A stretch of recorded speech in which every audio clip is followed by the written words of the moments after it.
So in this video, I really want to try to have you understand why there's this formula, this concept called a vector projection, and what it can be useful for. So here's the basic idea. Let's say that got two vectors, and what I'm really curious is how much of this red vector is pointing in the direction of the blue vector. Like imagine kind of the shadow of the red vector on top of the blue vector. Okay, so that's the idea. And so what I'm going to do is I'm going to draw a line connecting the red vector to the blue vector and connect them at a right angle. And that's going to tell me like what fraction of the red vector, how much along the direction of the blue vector is the red vector moving. And so you can notice that that forms a little triangle. And this angle theta right here is the angle between the two vectors.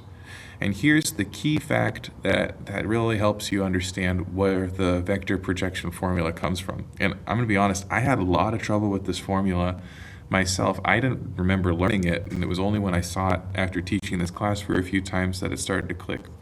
But here's the key fact, that we have two different formulas for figuring out the angle.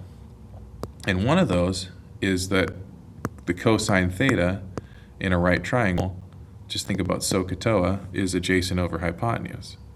But the other formula is probably the most important formula in all of our vectors unit, that the cosine of the angle between two vectors is the dot product divided by the product of their magnitudes. Well, if both those formulas are equal to the cosine theta, then that means that adjacent over hypotenuse must be equal to A dot B over magnitude A magnitude B.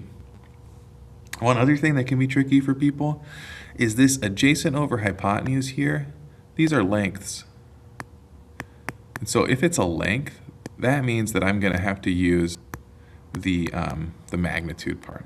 Okay?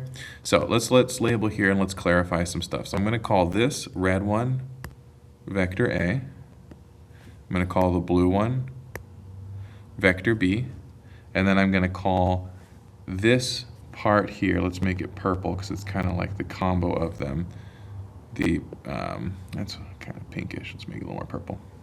So this part right here, that is the projection of vector A on to vector B. I've seen different notations out there. I kind of like this one because I've got A on top of B, and that's just how it makes sense in my head. But you might see a different notation out there. Okay, so let's look at our SOHCAHTOA formula. So our SOHCAHTOA formula says we're going to do the adjacent divided by hypotenuse. So that means that cosine theta has to equal, well, the adjacent side to theta is that projection. So that's the magnitude of the projection of A onto B. And then the hypotenuse in our SOHCAHTOA formula is the magnitude of A. Because if you look at this right triangle that I drew here, theta is adjacent to the projection, and then the right angle is opposite of A, just from how I'm drawing it. Now, if I use the other formula, I can do cosine theta is A dot B over magnitude of A, magnitude of B. I should put my little arrows over the top just to make sure you guys know I'm talking about vectors. And so then those two things have to be equal to each other. So I'm just going to say this and this have to be equal, and I get this formula for the magnitude of the projection of A onto B over the magnitude of A has to equal A dot B over magnitude A, magnitude B. Now if you look, both of those have the same, they have one thing in common besides the equation, and that's this magnitude of A. So now we know that the length of that projection, is equal to A dot B over B. Okay? Sometimes when you do A dot B, you get a negative value. So in order to make sure our length is positive, we just put a little absolute value bars around it right there. Okay.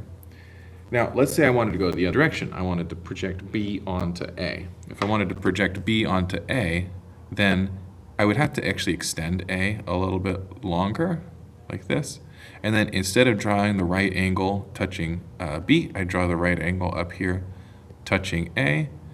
And then the formula would just switch around so that B onto A just has A on the bottom instead of B on the bottom.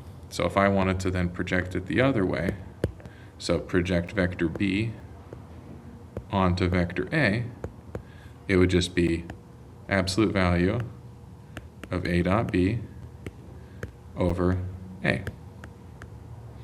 And so what I try to keep in mind when I use this notation is that I put, like, when I have B on the bottom of my projection notation, I have B on the bottom of my projection fraction. Same idea. When A is on the bottom of the notation, A is on the bottom of the fraction. And when I say it verbally, I'm saying I'm projecting A onto B.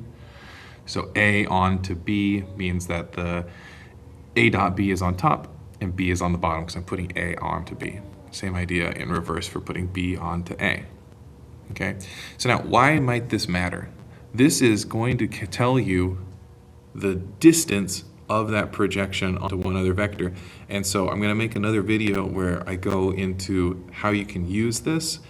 This is typically used when you want to find the shortest distance between two things, okay? If two things don't intersect, then there is some shortest distance between them, and it can be hard to know what that shortest distance is unless you use a projection. When you use a projection, you can get the shortest distance very easily. All right, so make sure you watch that video if you want to see some examples of using the projection. This was more just, where does the formula come from?